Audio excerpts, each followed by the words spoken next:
បងប្អូនណាខ្លះចូលចិត្តទិញស្អំយកមកចៀនពងតេណាបងប្អូនខ្ញុំទិញបាន2ដុំហើយណាហើយមួយដុំហ្នឹង1000ទេបងប្អូនមិនតែត្រួយវាខ្ចីញ៉ៃហ្មងណាអត់មានស្លឹករីកធំទេសុទ្ធតែស្លឹកខ្ចីទាំងអស់គាត់ក្តិចយកទៅត្រួយលោកយាយគាត់យកមកលក់ឲ្យហើយមួយដុំ1000ដុំគាត់ធំទៀតនេះបងប្អូននេះ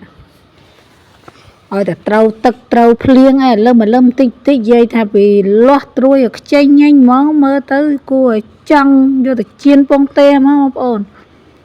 អូនណាចូលចិត្តចៀនពងតេដាក់ស្អំអីធំក្លិន